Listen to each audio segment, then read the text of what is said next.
যেই লোকের কাছে আমানতদারি নাই, ওই লোকের কাছে ঈমান নাই। যে লোকে নাকি প্রতিবেশীর আইল ঠেইলা নিজের জমি বাড়ায়, অন্যের বাড়ি ঠেইলা নিজের বাড়ি বাড়ায়, অন্যের সম্পদ বক্ষণ করার জন্য চিন্তার চেতনা মনের ভিতরে লালন করে রে ভাই, যেই লোকটা দুর্বলের উপরে জুলুম করে, দুর্বলের মাল আর সম্পদ খাওয়ার জন্য বন্দোবস্ত করে, আল্লাহর নবী বলেন লা ঈমানা লিমান লা আমানাতা লাহু, যার কাছে আমানতদারি নাই তার কাছে ঈমান নাই, যার কাছে ঈমান নাই সে হবে জাহান্নামী। আল্লাহ তুমি আমাদের সকলকে আমানতদার হওয়ার তৌফিক দান করো। আরেকটু জোরে বলেন। আপনারা মনে মনে কইবেন হুজুর, নবীর আমানতদারির কথা আমাদের কাছে বললে কি আমরা পারবো? দোস্ত, তাইলে নবীর আমানতদারিটা সামনে আর বাড়াইলাম না, কারণ নবী তো নবী, আমরা নবীর মতো হতে পারবো না। আল্লাহর নবীর একজন সাহাবী, ও দোস্ত মনোযোগ দিয়ে শুনবা, বয়ান আর লম্বা হবে না। আল্লাহর পয়গম্বরের একজন সাহাবী, আমার পয়গম্বরের ইন্তেকালের পরে 2 নম্বর পৃথিবীর রাষ্ট্রপ্রধান, আমিরুল মুমিনিন, খলিফাতুল মুসলিমিন, হযরতে ওমর ফারুক রাদিয়াল্লাহু তাআলা আনহু। ওমরের নাম কি আপনারা শুনছেন? কে কে শুনেন নাই? সবাই শুনছেন? কে কে শুনছেন একটু হাত উঠান দেখি। নারে তাকবীর! আল্লাহ আমাদের কবুল করে বলেন আমিন। কার কথা বলছি? Omar, running president. কত বড় প্রেসিডেন্ট? 22.5 লক্ষ আয়তন বিশিষ্ট এক অর্ধ পৃথিবীর প্রেসিডেন্ট। আল্লাহু আকবার বলেন।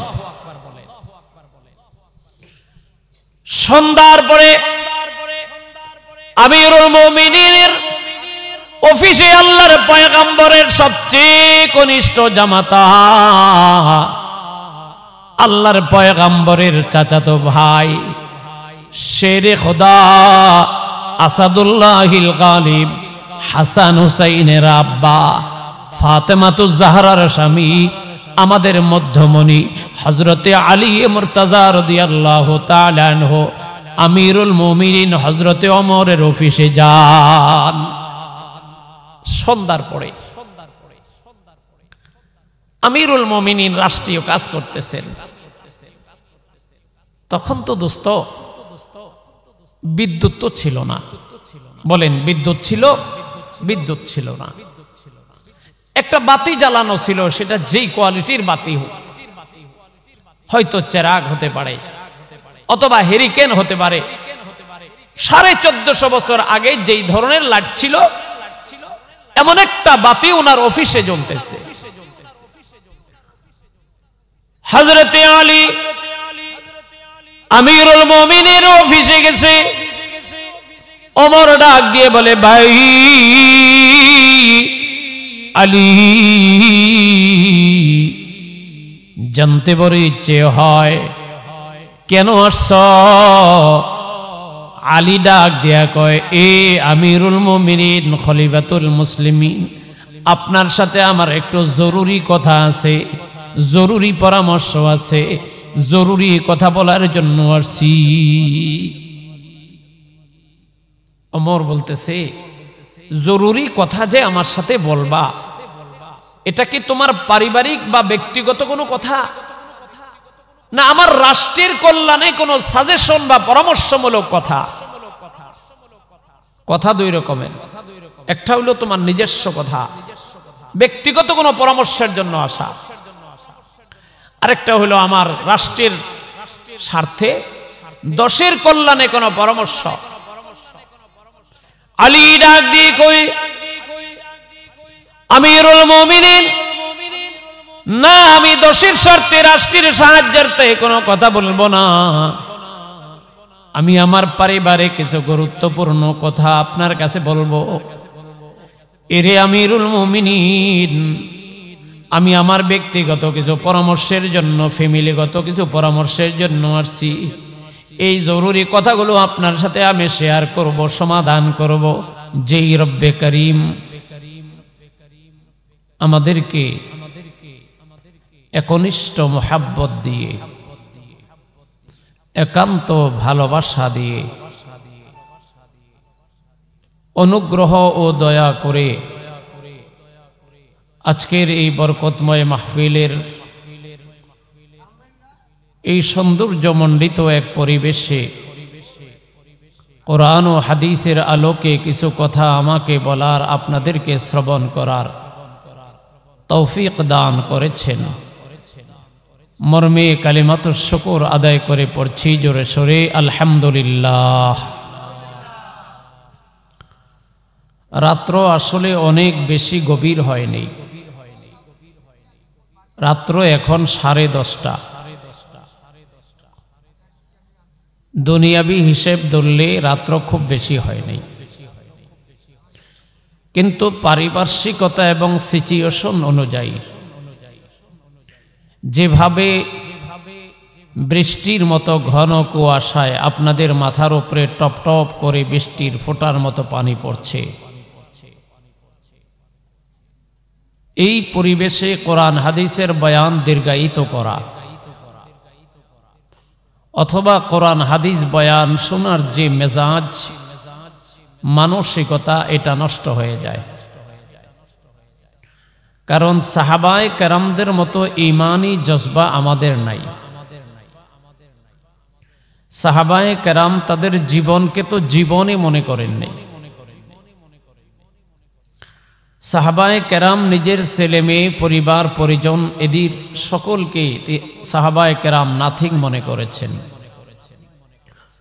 একমাত্র আল্লাহ এবং আল্লাহ রাসূলকে খুশি করার জন্য যখন যতটুকুন প্রয়োজন তখন ততটুকুনই করেছেন। এমনকি সুন্দরী স্ত্রী ঘরে রেখে নিজেকে যুদ্ধের ময়দানে শাহাদত বরণ করতে বিন্দু পরিমাণ কুণ্ঠিত বোধ করেননি। এটা তো সাহাবায়ে কেরামদের ঈমানি জজবা। আমাদের তো আর সেই ঈমানি জজবা নাই। কি বলেন, আছে? এটা কি বললেই হয়?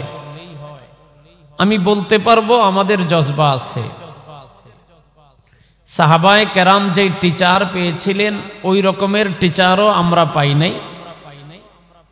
আর সাহাবায়ে কেরামদের মতো এমন ছাত্র আমাদের টিচারেরা আমাদেরকে মনে করে নেই। সাহাবায়ে কেরামদের ওস্তাদ যত বড় ছিলেন, সাহাবায়ে কেরাম ছাত্র হিসাবেও তত বড় ছিলেন। নবীর বয়ান যত উঁচু মানের, নবীর শ্রোতাদের ঈমানি জজবাও তত উঁচু মানের। আমরা ওই রকমের বয়ানও জানি না, আমাদের শ্রোতাও ওই কোয়ালিটির হবে না, এটাই স্বাভাবিক কথা। বিধায় আমি খুবই গুরুত্বপূর্ণ একটা বিষয়ের উপরে কিছু কথা বলার জন্য মনস্থির করেছিলাম, কিন্তু বলবো কিনা আমি চিন্তা করতেছি। যেভাবে বৃষ্টির ফোঁটার মতো ঘন কুয়াশার পানি টপ টপ করে পড়ছে, আমার বিবেকই বলছে যে লম্বা সময় আপনাদেরকে কষ্ট দেওয়া উচিত হবে না। আরেকটা জিনিস হলো, প্রত্যেকটা আলোচককে তার বিষয়বস্তু, তার সমস্ত দায়িত্ব একটা নির্ধারিত সময়ের ভিতরে শেষ করা চাই। বক্তাদের আলোচ্য বিষয় এবং তার যে দায়িত্ব, এই যে মসজিদের জন্য, মসজিদের উন্নয়নের জন্য যে কালেকশনটা হলো, এই কালেকশনটা তো দরকার। কারণ 10-এর সাহায্যে এই মসজিদগুলো, মাদ্রাসাগুলো পরিচালিত হয়। বৎসরে একটা মাহফিল হয়, এই মাহফিল থেকে মসজিদের উন্নয়নমূলক কিছু কালেকশন হয়, এটাও দরকার। কালেকশনের জন্য একটু বয়ান এটাও দরকার,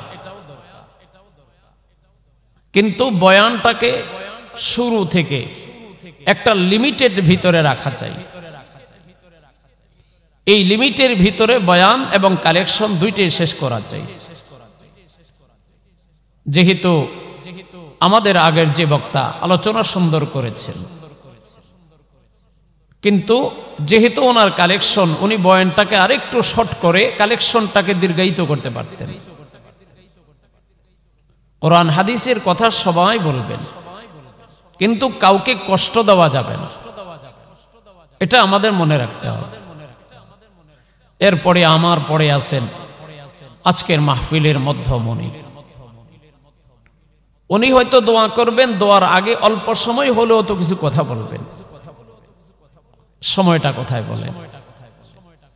2 নম্বর হলো রাত্র যখন গভীর হয় তখন কিচ্ছা কাহিনী আর ঘটনা ছাড়া বিষয়ভিত্তিক আলোচনা করলে সেই আলোচনাটা আর ভালো লাগে না, কারণ এত গভীরে আলোচনা করলে এই আলোচনাগুলো শোনার মতো মন মানসিকতা থাকে না। সর্বোপরি আল্লাহ তাআলা যে আয়াতগুলো আমাকে পড়তে দিয়েছেন, সেই আয়াতগুলোকে সামনে রেখে আমি অল্প সময় একটু কথা বলবো। সকলে বলেন ইনশাআল্লাহ। আমি যদি কিছু সময় কথা বলি আপনাদের কি কষ্ট হবে? সকলকে বলতে হবে ভাই, কষ্ট হবে, কারণ আমি দ্বীনের কথা শোনাবো। এই কথাগুলি যদি আপনারা মনোযোগ দিয়ে না শোনেন, আপনাদের ফায়দা হবে না, লাভ হবে না। দোস্ত, বয়ান শোনার উদ্দেশ্য দুইটা। বলেন, বয়ান শোনার উদ্দেশ্য কয়টা? সকলে বলেন দুইটা। এইটা যদি মাহফিলের যৌবন হইতো, আপনাদের আওয়াজ হইতো করকরা। যেহেতু মাহফিলের বার্ধক্যকাল, বিদায় আপনাদের অমনোযোগী চলে আসছে, ধাক্কা দিলেও আওয়াজ বের হয় না। এটা আপনাদের দোষ না। রাত্র গভীর হইলে স্বাভাবিকভাবে আমাদের ওরকম এনার্জি থাকে না। এর সব জায়গায় পুরো বাংলাদেশের এই চিত্রই, বিশেষ করে আমাদের কুমিল্লা, চাঁদপুর, নোয়াখালী এই সমস্ত এলাকার মাহফিলগুলো শতকরা 90টা মাহফিল 11টা, সোয়া 11টার ভিতরে দোয়া হয়ে যায়। আবার ওই যে ময়মনসিং যান, উত্তরবঙ্গে যান, ওনাদের মাহফিল শুরু হয় রাত্রে 9টা থেকে। এক এক জায়গার এক একটা সিচুয়েশন। যাই হোক, মাহফিল শোনার উদ্দেশ্য কয়টা বলছিলাম? দুইটা। হযরতে রাসূল পাক সাল্লাল্লাহু আলাইহি ওয়াসাল্লাম একদিন কয়েকজন সাহাবীদেরকে নিয়ে চলতেছিলেন।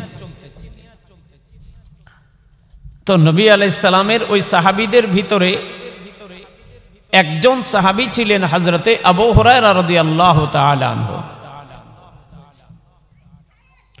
হযরতে আবু হুরায়রা রাদিয়াল্লাহু তাআলা আনহু বড় জজবাওয়ালা মানুষ ছিলেন।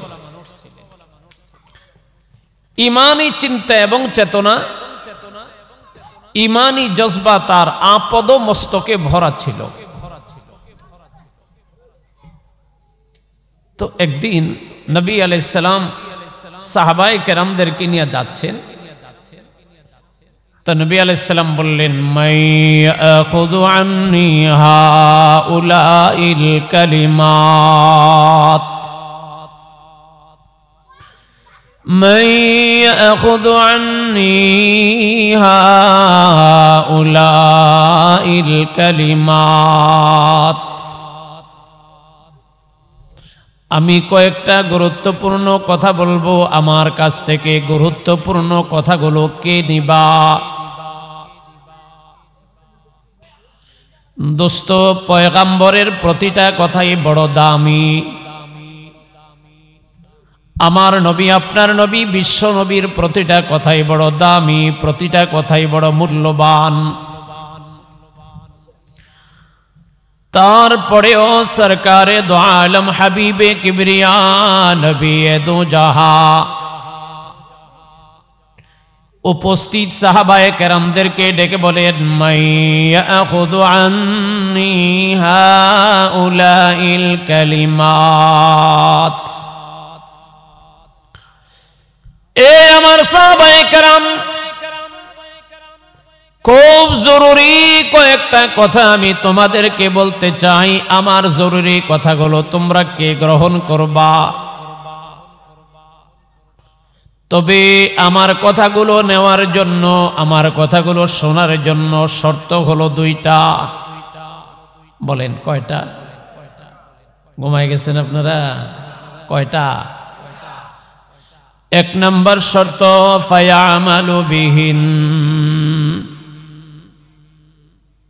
এই আমার সাহাবী আমার কাছ থেকে কথাগুলো নেওয়ার জন্য দুইটা শর্তের একটা শর্ত হলো ফায়ামালু বিহিন্না,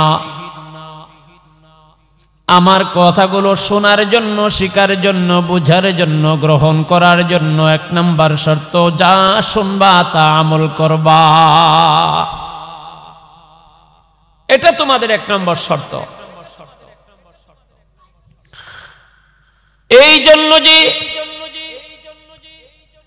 হাসরের ময়দানে আল্লাহ পাক পরওয়ারদিগার আলম তার সমস্ত বান্দাদেরকে পাঁচটা প্রশ্ন করবেন। কয়টা?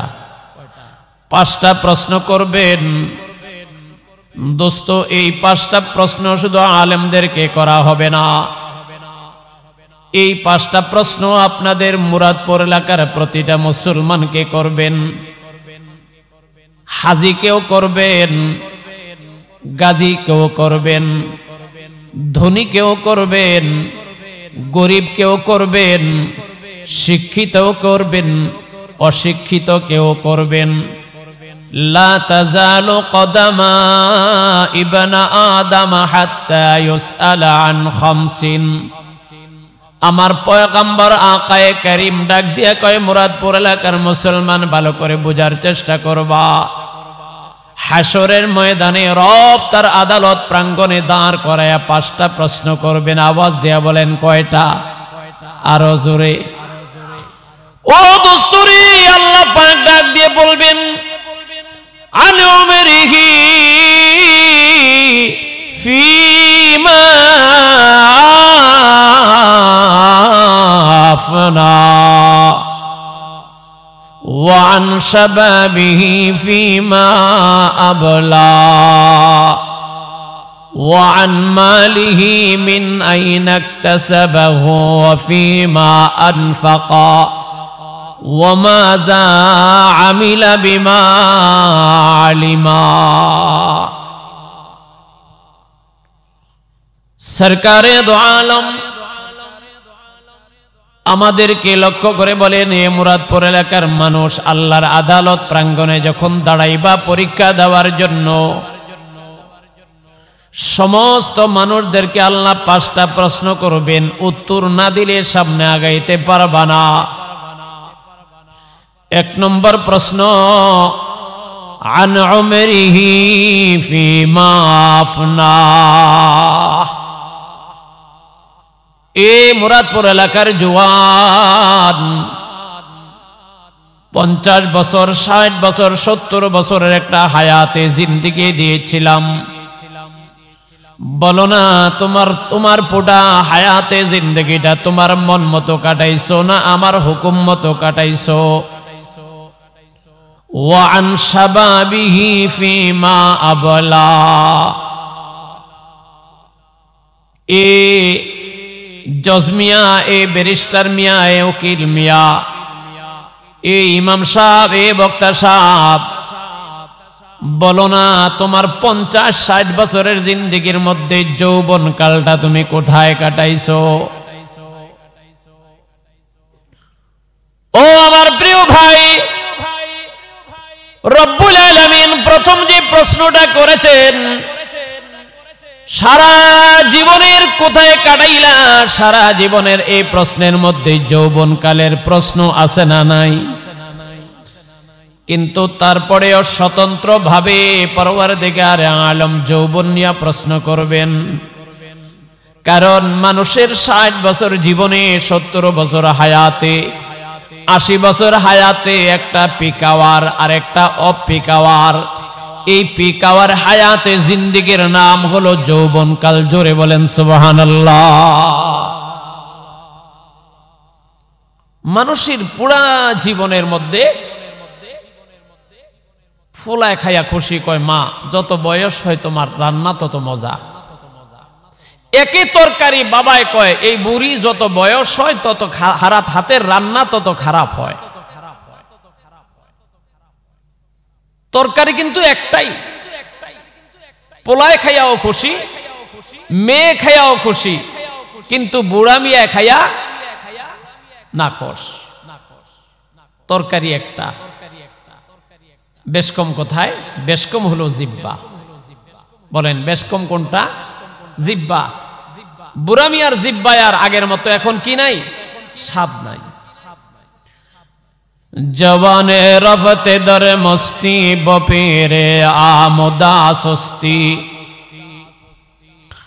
জওয়ানে রফতে দর মস্তি বপীরে আমোদা সুস্তি। নশত আতজে বদ বখতি শুদা হাসিল পেশমানি। পাদশাহ মালে মস্ত মা গরিবা হালে মাস্ত। খবর নাজে মস্ত আশিকা দিদারে মাস।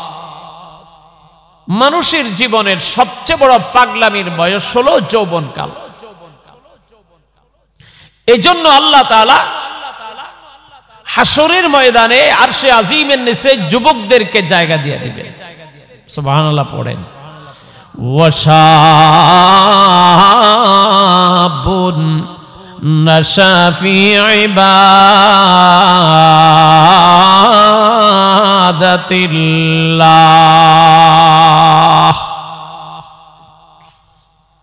আল্লাহ পাকের নবী বলেন, ও মুরাদপুর এলাকার মুসলমান, রব বলেন হাসরের ময়দানে দুনিয়ার 9,30,00,000 মাইল উপরের সূর্যটা হাসরের ময়দানে যখন মানুষের মাথার উপরে চলে আসবে, কতটুকুন কাছে আমার পয়গম্বর ডাক দিয়া কয়, তুদনাশ শামসু ইয়াউমাল কিয়ামাতি মিনাল খালকি হাত্তা তাকুনা মিনহুম কামিকদারি মিল। মিল শব্দের একটা ব্যাখ্যা হলো 1 মাইল। মিল শব্দের আরেকটা ব্যাখ্যা হইল সুরমাদানি যত লম্বা। চোখে ব্যবহার করার জন্য যে সুরমাদানি ব্যবহার হয়, এই সুরমাদানিটা যতটুকু লম্বা, মানুষের মাথা থেকে সূর্যের দূরত্ব হবে এতটুকুন উঁচুতে। ফায়াকুনুন নাসু আলা কদরি আমালিহিম ফিল আরদ। ও দোস্ত, 9,30,00,000 মাইল উপরের সূর্যের গরমে আমরা অস্থির হয়ে যাই। হাসরের ময়দানে আমার মাথার 1 বিঘত উপরে সূর্য থাকবে রে ভাই। এই সূর্যের তাপের কারণে মানুষ অস্থির হয়ে অধৈর্য হয়ে যাবে। এই কঠিন মুহূর্তে পরওয়ারদিগার আলম একদল নওজওয়ানকে আল্লাহ পাকের আরশে আজিমের নিচে জায়গার ব্যবস্থা করে দিবে। ওয়াশাবুন নাশা ফি ইবাদাতিল্লাহ।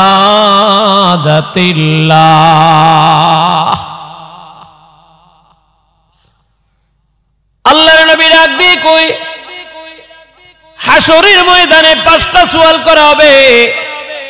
1 নম্বর সওয়াল, তোমার জীবন তুমি কোথায় কাটাইছো? 2 নম্বর প্রশ্ন, তোমার যৌবন তুমি কোথায় কাটাইছো? 3 নম্বর প্রশ্ন, তুমি কোন পথে ইনকাম করেছ? 4 নম্বর প্রশ্ন, তোমার ইনকামের টাকা তুমি কোন রাস্তায় ব্যয় করেছ? 5 নম্বর, যেই কারণে আমি হাদিসটা বলতে চাইলাম, ওয়ামা জামিলা বিমা আলিমা। এ বান্দা, জীবনে যতটুকুন জানছিলা ততটুকুন মানছো কিনা? দাওরা পাস করছো, এ প্রশ্ন করা হবে না। মুফতি সাহেব হইছিলা, মুহাদ্দিস হইছো, বক্তা হইছো, ওয়াইজ হইছো, ইমাম হইছো, খতিব হইছো, এই প্রশ্ন করা হবে না। প্রশ্ন হবে ওয়ামাযা আমিলা বিমালিমা, এই বান্দা যতটুকুন জানছো, যতটুকুন বুঝছো, ততটুকুন মানলা কিনা। দোস্ত, আমি এই হাদিসটা আনলাম কোত্থেকে? ওই যে নবী আলাইহিস সালাম কয়েকজন সাহাবীকে বলছিলেন, আমি কয়েকটা গুরুত্বপূর্ণ কথা বলবো, এই গুরুত্বপূর্ণ কথাগুলো আমার কাছ থেকে নেওয়ার জন্য আমি শর্তের কথা বলছিলাম। কয়টা? দুইটা। বলেন কয়টা? এই যুবক ভাই, আপনারা কি ঘুমাই গেছেন? মুরব্বী বাবারা নাইলে তেনায় গেছে শীতে, আপনাদের শরীরের রক্ত তো গরম। আপনারা তো পৌষ মাস, মাঘ মাসেও তো কনকনে শীতের ভিতরে ঠান্ডা পানি দিয়া গোসল করতে পারেন, পারেন না? হায় হায় হায়, মাই আখযু আন্নি হাউলাইল কালিমাত। আমি কয়েকটা গুরুত্বপূর্ণ কথা দিব, কে নিবা? নিবার জন্য শর্ত হলো দুইটা। এক নম্বর শর্ত, আমার কাছ থেকে কথাগুলো নিয়া তোমরা জীবনে আমল করবা। এই হলো বয়ান শোনার এক নম্বর উদ্দেশ্য। আল্লাহ তাআলা আমাদেরকেও এই উদ্দেশ্যে বয়ানগুলো শোনার তৌফিক দান করেন। আরেকটু জোরে বলেন। তা না হয় দোস্ত, এই ওয়াজ শোনায় কোনো ফায়দা হবে না, কোনো ফায়দা হবে না। জীবনভর দাদায় ওয়াজ শোনে। একদিন নাতিয়ে দাদারে কয়, দাদা তুমি কই যাও? কই যে মুরাদপুর পূর্বপাড়া একটা মাহফিল, ওখানে যাই। নাতি কয় আমার নিয়ে যাও। দাদা নাতি দুইজনে মাহফিলে গেছে। মাহফিল শুনে বাড়িতে রওনা। হুজুরে বয়ানের ফাঁক দিয়ে একটা মাসালা বলছে, হাঁটু পর্যন্ত কাপড় দিয়ে ঢেকে রাখা ফরজ, হাঁটুর উপরে কাপড় উঠানো হারাম। এই ওয়াজ দাদাও শুনছে, নাতিও শুনছে। বাড়িতে যাইতে চিকুন একটা খাল পড়ে। মুরাদপুর এলাকার মানুষ আপনারা খাল চিনেননি? চিনেন? এটা কি অনেক বড় নদীর মতো? চিকুন একটা খাল। দাদায়ও নামছে, নাতিও নামছে। দাদায় যত নিচের দিকে নামে, দাদার কাপড় তত উপরের দিকে ওঠে। আর নাতি যত নিচের দিকে নামে, নাতির কাপড় তত ভিজে। নাতি ডাক দিয়া কয়, দাদা তোমার কাপড় ভিজে না কেন? খাল পার হইয়া দিয়ে দাদায় পুরা করকরা শুকনা, নাতি পুরা গোসল। দাদা কয়, আরে বলদ, এর লেগেই তো তোরে আমি মাহফিলে নিতে চাই না। নাতি ডাক দিয়া কয়, দাদা তুমি কি হুজুরে যে আজকে মাসালাটা কইলো, হাঁটু পর্যন্ত ঢেকে রাখা ফরজ, হাঁটুর উপরে কাপড় উঠানো হারাম, এই মাসলা তুমি শুনছিলা? এই মাসলা জীবনে কত হাজার বার শুনছি, ওইটাই না জিগাবি?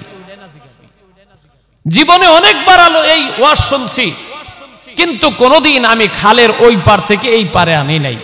তোর মতো গাদা আজকে প্রথম দিন তুই মাহফিলে গেছ, খালের ওই পারের ওয়াজ আবার এই পারে লিয়া বাড়িতে যাবি। তো দাদায় কয়, নাতিয়ে কয়, দাদা সারা জীবন ওয়াজ শুনছো, এই জন্যই তো তোমার কোনো পরিবর্তন হয়নি। আমি আপনাদেরকে জিজ্ঞাসা করি, আপনারা কি দাদার ওয়াজ শুনবেন না নাতির ওয়াজ শুনবেন? সবাই বলেন কার? নাতির। মাশাআল্লাহ, আল্লাহ আমাদেরকে তৌফিক দান করে, বলেন আমিন। নাতির ওয়াজ কে কে শুনবেন একটু হাত উঁচু করেন দেখি। আল্লাহু আকবার বলেন, জোরে বলেন আল্লাহু আকবার।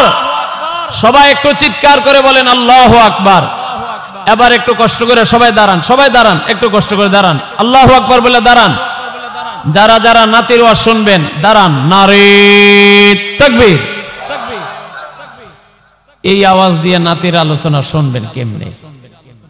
নাতির মতো একটা যৌবনের আওয়াজ দেন, নারে তাকবীর। না, এটা মাহফিলের আওয়াজ হয় নাই, এটা নাঙ্গল জোয়ালের আওয়াজ হচ্ছে। আরেকটা বার আওয়াজ দেন, নারে তাকবীর। কষ্ট হয়েছে আপনাদের? মাশাআল্লাহ। সবাই একটু একটু আমার কাছে আসেন, বয়ান লম্বা করব না, তবে একটু কাছে আসেন। যেহেতু দাদা নাতির ওয়াজে শুনতেছেন আপনারা, সবাই একটু কাছে আসেন। মাশাআল্লাহ, সবাই একটু জমা জমা বসেন, একটু জমা বসেন, হরকতে বরকত হবে ইনশাআল্লাহ। আর মুখে একটু চালু করেন, লা ইলাহা লা ইলাহা ইল্লাল্লাহ,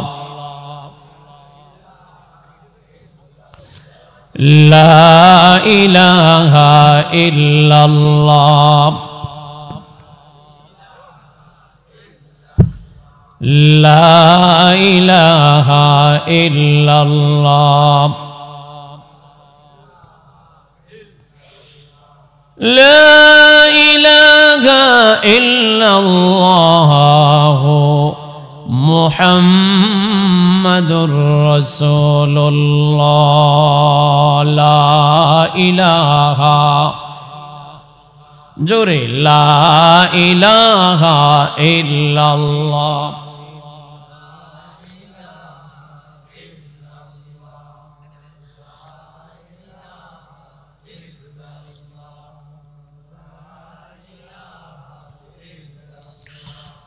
লা ইলাহা ইল্লাল্লাহ,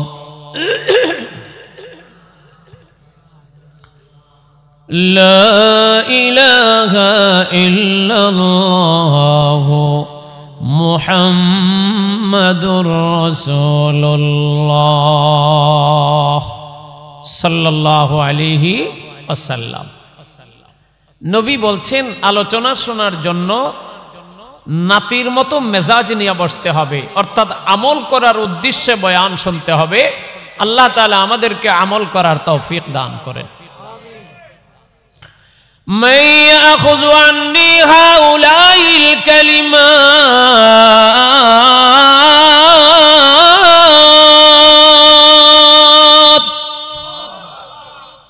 ও আমার সাহাবী,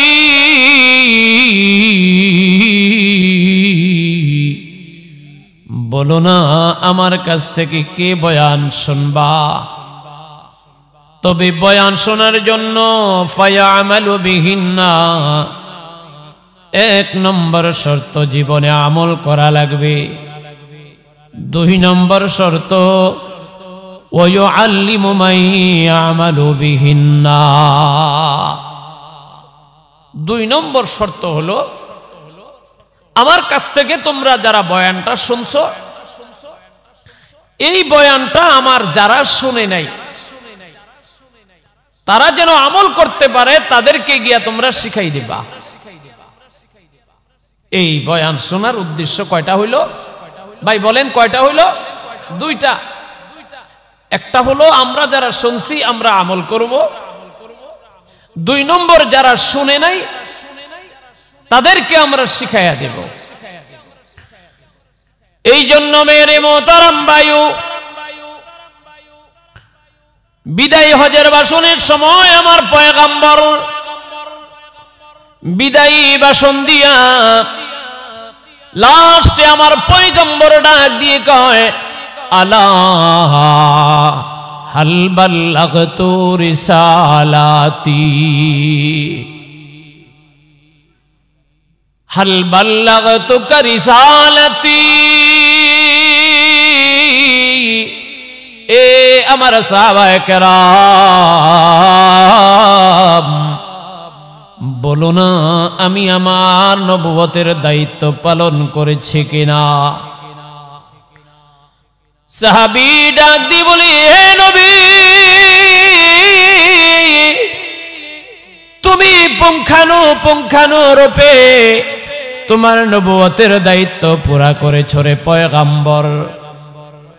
নবী আবার ডাক দিয়া কয়, ফালইউবাল্লিগুশ শাহিদুল গায়ব। এরে আমার সাহাবী, এ আমার সাহাবায়ে কেরাম, আমার বিদায়ী হজের ভাষণ তোমরা যারা শুনেছো, তোমাদের একটা দায়িত্ব আমি দিয়ে দিলাম।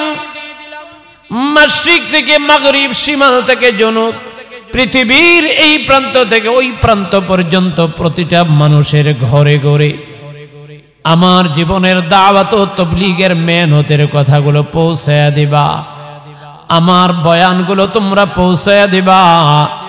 আজকে যারা শুনেছো আমার বয়ানটা তাদের কাছে নিয়ে দিবা, যারা আমার বয়ান শুনে নাই। বয়ান শোনার এটা 2 নম্বর শর্ত। আল্লাহ তাআলা আমাদেরকে এই 2টা শর্ত পুরা করার তৌফিক দান করেন। এই কথা বলার পরে হযরতে আবু হুরায়রা হাত উঠায় কয় ফাকালা আনা, এ নবী পয়গম্বর আমি আবু হুরায়রা আছি। ও নবী পয়গম্বর আমি আপনার কথা শুনবো, আমি আপনার কথা মানবো, আমি আপনার কথা আগে গিয়া মানুষের কাছে বলবো। ওয়ায়ুআল্লিমু মান ইয়ামালু বিহিন্না, যারা আপনার কথা মানবে আমি তাদের কাছে পৌঁছে দেব। জোরে বলেন সুবহানাল্লাহ। दुर्फिशानी ने तेरे कतरों को दरिया कर दिया, दुर्फिशानी ने तेरे कतरों को दरिया कर दिया, दिल को रोशन कर दिया, आंखों को बीना कर दिया। खुद न थे जो राह पर गैरों के हादी बन गए, क्या नजर थी जिसने मर्दों को मसीहा कर दिया। अल्लाह तुम्ही আমাদেরকে আমল করার তৌফিক দান করো। উচ্চ আওয়াজে বলেন আমিন। والذين هم لأماناتهم وعهدهم راعون। সূরা মুমিনুনের 8 থেকে নিয়ে 12 পর্যন্ত আমি 4টা আয়াত তিলাওয়াত করেছি। আল্লাহ পাক পরওয়ারদিগারে আলম সূরা মুমিনুনের মধ্যে খাঁটি ইমানদারের পরিচয়, খাঁটি মুসলমানের পরিচয়, 1 নম্বর ইমানদারের পরিচয়, 1 নম্বর মুসলমানের পরিচয় আমার পরওয়ারদিগারে আলম আমাদের সামনে আলোচনা করেছেন। ও দোস্ত, অনেকগুলো বৈশিষ্ট্যের মধ্যে একজন খাঁটি ইমানদার হওয়ার জন্য অনেকগুলো গুণাবলী থাকা দরকার, অনেকগুলো বৈশিষ্ট্য থাকা দরকার। এই তন্মধ্যে একটা বৈশিষ্ট্যের নাম হলো ওয়াল্লাযীনা হুম লিআমানাতিহিম ওয়া আহদিহিম রাউন। আল্লাহ তাআলা বলেন খাঁটি ইমানদার হওয়ার জন্য একটা শর্ত হলো যারা তাদের আমানতকে পুঙ্খানুপুঙ্খানুরূপে আদায় করে। ও আমার প্রিয় ভাই, ভালো করে বোঝার চেষ্টা করবা। বড় কঠিন কথা, বড় কঠিন আলোচনা। ও দোস্ত, আমাদের বাংলাদেশে বর্তমানে টুপিওয়ালা মুসলমানের অভাব নাই, দাড়িওয়ালা মুসলমানের অভাব নাই, পাঞ্জাবিওয়ালা মুসলমানের অভাব নাই। ও দোস্ত, হজ করনেওয়ালা মুসলমানের অভাব নাই, নামাজ পড়নেওয়ালা মুসলমানের অভাব নাই। তবে আমি যে আয়াতটা তিলাওয়াত করলাম, এই আয়াতের উপরে আমল করা লোকের সংখ্যা দোস্ত বড় অভাব। রব্বুল আলামিন বলেন ওয়াল্লাযীনা হুম লিআমানাতিহিম ওয়া আহদিহিম রাউন। খাঁটি ইমানদার তারা যাদের কাছে আমানত কাকে বলে? আমানত বলা হয় একজন মানুষ আরেকজনকে বিশ্বাস করার কারণে, আস্থাভাজন হওয়ার কারণে কোনো দামি জিনিস অথবা টাকা অথবা স্বর্ণ অলংকার অথবা দামি কোনো বস্তু বিশ্বাসের নিরিখে, আস্থার নিরিখে, ভালোবাসার নিরিখে একজন আরেকজনের কাছে রাখে হেফাজত করার জন্য, আর বলে যে ভাই আমি যখন তোমার কাছে টাকাটা চাইবো, যখন তোমার কাছে অলংকারটা চাইবো, যখন তোমার কাছে আমার এই বস্তুটা ফেরত চাইবো, তখন তুমি আমার কাছে এই জিনিসটা ফিরিয়ে দিবা। বিশ্বাসের নিরিখে, ভালোবাসার নিরিখে একজন আরেকজনের কাছে যে হেফাজতের জন্য যে সম্পদটা রাখে, এটাকে কোরআনের ভাষায় বলা হয় আমানতের বস্তু। বলেন এটাকে কি বলা হয়? আমানতের বস্তু। যেমন ধরেন আমি আপনাদের একজন বিশ্বস্ত মানুষ,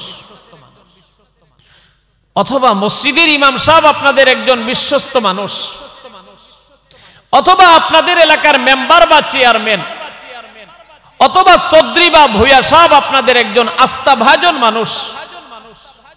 এই আস্থার নিরিখে আপনারা তার কাছে কিছু জিনিস রাখলেন বা কয়টা টাকা রাখলেন, বললেন আমি 6 মাস পরে আমাকে দিয়ে দিও। 6 মাস পরে যখন আপনি চাইলেন যে ইমাম সাহেব ওই যে আপনার কাছে টাকা রাখছিলাম, এই টাকাটা ফিরিয়ে দেন। যদি ফিরিয়ে দেয় তাহলে ইমাম সাহেব হলো আমানতদার। যদি চৌধুরী ফিরিয়ে দেয় বুঝা গেল চৌধুরী আমানতদার। যদি ভূঁইয়া সাহেব টাকাটা ফিরিয়ে দেয় তাহলে বুঝা গেল ভূঁইয়া সাহেব আমানতদার। আর যদি বলে টাকা কখন দিলেন, আপনি যে টাকা দিছেন আমার তো মনে নাই, আসলে মনে আছে কিন্তু দিবে না। বলেন মনে আছে কিন্তু দিবে না। দেখছে আপনি দুর্বল, আমি সবল, আমি না করলেও আপনি আমার কাছ থেকে টাকা নিতে পারবেন না। এই দুর্বলতাটাকে ভূঁইয়া সাহেব কাজে লাগাইয়া, ইমাম সাহেব কাজে লাগাইয়া কয় না আপনি তো টাকা দেন নাই। যদি বলে দেন নাই বা খেয়ালাইছে বা দিবে না বলে, তাইলে তার নাম হবে আমানতের খেয়ানতকারী। আর যদি আপনার টাকাটা পুনরায় ফিরিয়ে দেয় তবে তার নাম হবে আমানতদার। সুবহানাল্লাহ পড়েন। আল্লাহর নবী সরকারে দো আলম বলেছেন ওয়াল আমানাতু মাগনামা। ও আমার সাহাবায়ে কেরাম, ভালো করে বোঝার চেষ্টা করো রে। আমার নবী ডাক দিয়ে কয় আমার সাহাবী, কিয়ামতের আগে এমন একটা সময় আসবে মানুষ আস্থার কারণে, বিশ্বাসের কারণে নিজের টাকা আরেকজনের কাছে হেফাজতের জন্য রাখবে, নিজের অলংকার আরেকজনের কাছে হেফাজতের জন্য রাখবে, নিজের সম্পদ আরেকজনকে হেফাজতের জন্য দায়িত্ব দিয়া দিবে। আর এই দুর্বলতাটাকে কাজে লাগায়া যার কাছে আমানত রাখছে, হাদিসে আল্লাহর নবী বলেন কিয়ামতের আগে এমন একটা সময় আসবে এই আমানতের টাকা ফিরাইয়া দেওয়ার ব্যাপারে তার কোনো ভয় থাকবে না। আমানতের টাকাকে খাওয়া হালাল মনে করবে, আর হালাল মনে কইরা সে খায়া ফালাবে। অথচ আমানতের জিনিস, আমানতের টাকা খাওয়া বিলকুল হারাম। কারোর আমানতের সম্পদ খাওয়া এটা কি ভাই? হারাম, হারাম। একজনের জমিনের আইল ঠেলা হারাম, একজনের মোবাইল চুরি করা হারাম, একজনের সম্পদ লুণ্ঠন করা হারাম, একজনের সতীত্ব নষ্ট করা হারাম, একজনের মাল ভক্ষণ করা হারাম, একজনের আমানতদারের খেয়ানত করা হারাম। আল্লাহর নবী কয় ওয়াল আমানাতু মাগরামা ওয়াল আমানাতু মাগনামা। আল্লাহর নবী বলেন আরে গনিমতের মাল আমার উম্মতের জন্য যেমনটা হালাল করা হয়েছে, কিয়ামতের আগে একদল মানুষ আসবে তারা আমানতের টাকাকে গনিমতের মালের মতো হালাল মনে করে খায়া ফেলাবে। অথচ গনিমতের মাল খাওয়া হালাল আর আমানতের জিনিস খাওয়া বড় হারাম। এ আমার ভাই আলী, আমি মদিনাতুল মুনাওয়ারায় রওনা হয়ে যাব। তুমি আমার বিছানায় থাকবা, কালকে সকাল বেলা আলী রে মক্কার কোন কত টাকা আমার কাছে জমা আছে আমি খাতার মধ্যে নাম টু নাম পাই টু পাই লেখা রাখছি। কে কত টাকা পাবে, কে কে কত টাকা দিয়েছে, কার কত টাকার অলংকার আমার কাছে আছে, কার কতটুকুন গোল্ড আমার কাছে আছে, কার কতটুকুন রূপা আমার কাছে আছে, কার কোন মালটা আমার কাছে আমানতের জন্য রাখছে, হেফাজতের জন্য রাখছে। আলী রে এটা আমার কাছে সুন্দর করে হেফাজত করা আছে, কাগজের মধ্যে সুন্দর করে তালিকা প্রণয়ন করা আছে। এ আলী, আমি যদিও মদিনাতুল মুনাওয়ারায় চলে যাই, প্রত্যেকটা ঘরে ঘরে ঠিকানা অনুযায়ী আমার কাছে আমানত রাখা সম্পদ তাদের ঘরে পৌঁছে দিবা। এই জন্য আল্লাহর নবীকে আল্লাহরা বলছে আল আমিন। ওনার মতো নেই পরায়ণ, ওনার মতো সৎ, ওনার মতো আমানতদার এই পৃথিবীতে আর একটা মানুষও ছিল, একটা মানুষও ছিল না। ওনার পরে আর কোনোদিন এরকম আমানতদার মানুষ পৃথিবীতে আর কোনোদিন আসবে না। চিৎকার করে বলেন সুবহানাল্লাহ। এই জন্য দোস্ত আল্লাহর নবী বলেন লা ঈমানা লিমান লা আমানাতা লা। ওই লোক ইমানদার নয় যেই লোকের কাছে আমানতদারি নাই, যেই লোকের কাছে আমানতদারি নাই ওই লোকের কাছে ঈমান নাই। যেই লোকে নাকি প্রতিবেশীর আইল ঠেইলা নিজের জমি বাড়ায়, অন্যের বাড়ি ঠেইলা নিজের বাড়ি বাড়ায়, অন্যের সম্পদ বক্ষণ করার জন্য চিন্তার চেতনা মনের ভিতরে লালন করে রে ভাই, যেই লোকটা দুর্বলের উপরে জুলুম করে, দুর্বলের মাল আর সম্পদ খাওয়ার জন্য বন্দোবস্ত করে, আল্লাহর নবী বলেন লা ঈমানা লিমান লা আমানাতা লাহু। যার কাছে আমানতদারি নাই তার কাছে ঈমান নাই, যার কাছে ঈমান নাই সে হবে জাহান্নামী। আল্লাহ তুমি আমাদের সকলকে আমানতদার হওয়ার তৌফিক দান করো। আরেকটু জোরে বলেন। আপনারা মনে মনে কইবেন হুজুর নবীর আমানতদারির কথা আমাদের কাছে বললে কি আমরা পারবো? দোস্ত তাইলে নবীর আমানতদারিটা সামনে আর বাড়াইলাম না, কারণ নবী তো নবী, আমরা নবীর মতো হতে পারবো না। আল্লাহর নবীর একজন সাহাবী, ও দোস্ত মনোযোগ দিয়ে শুনবা, বয়ান আর লম্বা হবে না। আল্লাহর পয়গম্বরের একজন সাহাবী, আমার পয়গম্বরের ইন্তেকালের পরে 2 নম্বর পৃথিবীর রাষ্ট্রপ্রধান আমিরুল মুমিনিন খলিফাতুল মুসলিমিন হযরতে ওমর ফারুক রাদিয়াল্লাহু তাআলা আনহু। ওমরের নাম কি আপনারা শুনছেন? কে কে শুনেন নাই? সবাই শুনছেন? কে কে শুনছেন একটু হাত উঠান দেখি। নারে তাকবীর। আল্লাহ আমাদের কবুল করে বলেন আমিন। কার কথা বলছি? Omar, running president. কত বড় প্রেসিডেন্ট? 22.5 লক্ষ আয়তন বিশিষ্ট এক অর্ধ পৃথিবীর প্রেসিডেন্ট। আল্লাহু আকবার বলেন। সন্ধ্যার পরে আমিরুল মুমিনিনের অফিসে আল্লাহর পয়গম্বরের সবচেয়ে কনিষ্ঠ জামাতা, আল্লাহর পয়গম্বরের চাচাতো ভাই শেরে খোদা আসাদুল্লাহিল গালিব হাসান হুসাইনের আব্বা ফাতেমাতুজ জাহরার স্বামী আমাদের মধ্যমণি হযরতে আলী মুর্তজা রাদিয়াল্লাহু তাআলা আনহু আমিরুল মুমিনিন হযরতে ওমরের অফিসে যান। সন্ধ্যার পরে আমিরুল মুমিনিন রাষ্ট্রীয় কাজ করতেছেন। তখন তো দোস্ত বিদ্যুৎ তো ছিল না। বলেন বিদ্যুৎ ছিল? বিদ্যুৎ ছিল না। একটা বাতি জ্বালানো ছিল, সেটা যেই কোয়ালিটির বাতি হোক, হয়তো চেরাগ হতে পারে অথবা হেরিকেন হতে পারে। 1450 বছর আগে যেই ধরনের লাইট ছিল এমন একটা বাতি ওনার অফিসে জ্বলতেছে। হযরতে আলী আমিরুল মুমিনের অফিসে গেছে। ওমর ডাক দিয়ে বলে, ভাই আলী, জানতে বড় ইচ্ছে হয় কেন আসছ? আলী ডাক দিয়া কয়, এ আমিরুল মুমিনিন খলিফাতুল মুসলিমিন, আপনার সাথে আমার একটু জরুরি কথা আছে, জরুরি পরামর্শ আছে, জরুরি কথা বলার জন্য আসছি।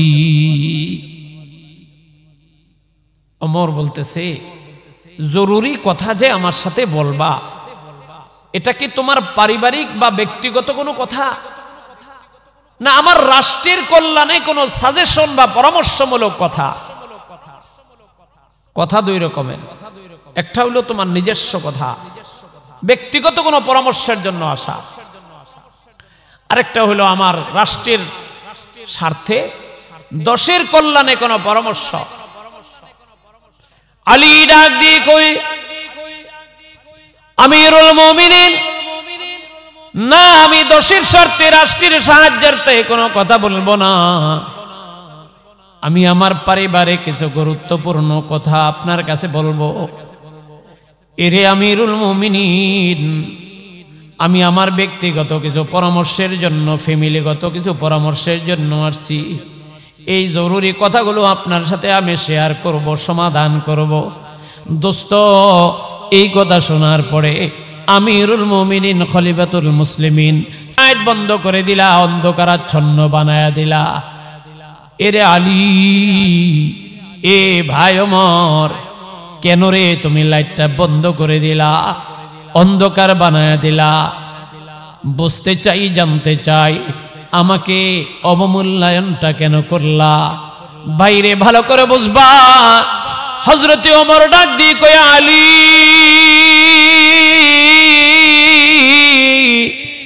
এ আলী রে, তুমি যখন নিজের কথা বলবা, তোমার নিজের কথা শোনার জন্য, তোমার নিজের সুবিধার জন্য আমি 10 টাকায় কিনা তেল নষ্ট করতে পারবো না। এটা জনগণের টাকা দিয়া, জনগণের ট্যাক্সের টাকা দিয়া, জনগণের ভেটের টাকা দিয়া, জনগণের দানের টাকা দিয়া, জনগণের সহযোগিতার টাকা দিয়া আমার এই চেরাগ কিনা হয়েছে, জনগণের টাকা দিয়া এই তেল কিনা হয়েছে, দর্জনের টাকায় যেই তেল কিনা হয়েছে, এই তেলটা তোমার ব্যক্তিগত কাজের জন্য আমি ব্যবহার করতে পারবো না। এতটুকুন আমানতদারির যদি খেয়ানত হয়ে যায়, হাসরের ময়দানে আল্লাহ পাকের আদালতে আমি ওমরকে এর জন্য জবাবদিহি করা লাগবে। জোরে বলেন সুবহানাল্লাহ। দেখলেন অবস্থা, কত বড় আজীব কথা। ও আমার প্রিয় ভাই, ভালো করে বুঝবা, আমিরুল মুমিনিন হযরত ওমর ইবনুল খাত্তাব রাদিয়াল্লাহু তাআলা চেরাগটা নিভায়া দিলেন। জাতির কল্যাণের কথা বিবেচনা করে, আমানতের কথা বিবেচনা করে, আমানতের জন্য খেয়ানত হয়ে না যায়। কারণ এটা 10 জনের টাকা দিয়া চেরাগটা কিনা, 10 জনের টাকা এই তেলটা কিনা, এটা আমি আমার ব্যক্তিগত কাজে ব্যবহার করতে পারবো না, এটা একা একাই তোমার স্বার্থে আমি ব্যবহার করতে পারবো না। আলী, আমি যদি তোমার মোহাব্বতের খাতিরে আমি চেরাগটা জ্বালায়া রাখি, হাসরের ময়দানে আল্লাহ পাকের আদালতে আমাকে জবাবদিহি করতে হবে। ওয়াল্লাযীনা হুম লিআমানাতিহিম ওয়া আহদিহিম রাউন। রব বলতেছেন, আরে ঈমানওয়ালা হওয়া, খাঁটি মুমিন হওয়া, খাঁটি মুসলমান হওয়া, ও মেরে মোহতারাম ভাইও, 4টি খানি কথা নয়, মামার বাড়ির সুলাকলা নয়। বললে ইমানদার হওয়া যায়, বললে খাঁটি মুসলমান হওয়া যায়, বললে জান্নাতের টিকিট পাওয়া যায়, এটা কোনো মামার বাড়ির সুলাকলা নয়, এত সহজ নয়। রব্বুল আলামিন সূরা মুমিনুনের ভিতরে পার্ট বাই পার্ট কতগুলো শর্ত আরোপ করেছেন। সবগুলো শর্তের ঘর যদি তুমি পুরা করতে পারো তবেই তোমার নাম হবে খাঁটি মুসলমান। চিল্লিয়া বলেন সুবহানাল্লাহ। তাহলে আমার আলোচনার মুখ্য কথা, নামাজের কথা আপনারা শোনেন, রোজার কথা শোনেন, হজের কথা শোনেন, নবীর ভালোবাসার কথা বলেন শোনেন, কিন্তু গুরুত্বপূর্ণ এই যে পয়েন্ট, ও মেরে মোহতারাম ভাইও, আমাদের ভিতরে আমানতদারি নেই।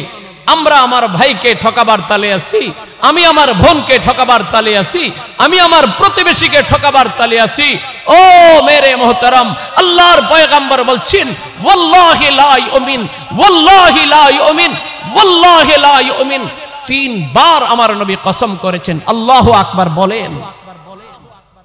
কয়বার? কয়বার? তিনবার। ওয়াল্লাহি লা ইউমিন, কশিন কালো ওই লোক ইমানদার নয়, কশিন কালো ওই লোক ইমানদার নয়, কশিন কালো ওই লোক ইমানদার নয়। সাহাবী জিজ্ঞাসা করেছেন কিলা ইয়া রাসূলুল্লাহ ওয়ামান হাযার রাজুল, ও পয়গম্বর, যে ব্যক্তি ইমানদার হতে পারল না সেই লোকটা কে, তার পরিচয় কি? নবী আলাইহিস সালাম বলছেন মাল্লা ইয়ামান জারাহু বাওয়াইকাহু, ওই লোক ইমানদার হতে পারে নাই যার অনিষ্টতা থেকে, যার অত্যাচার থেকে, যার জুলুম থেকে, যার নির্যাতন থেকে, যার বকদখল থেকে তার প্রতিবেশী নিস্তার পায়নি। কে হবে মেরে মোহতারাম ভাই? এজন্য আমাদের হযরতে পীর সাহেব হুজুর দামাত বারাকাতুহুম, হযরত আমাদের মঞ্চে উপবিষ্ট হুজুরকে সামনে নিয়ে কথা বলাই তো বেয়াদবি। আমি আমার আলোচনাটাকে আর দীর্ঘায়িত করতে চাইলাম না, সির্ফ দুইটা এক্সাম্পল আপনাদেরকে দিলাম, দুইটা উপমা দিয়ে আমি আমার আলোচনাটাকে ক্ষান্ত করলাম।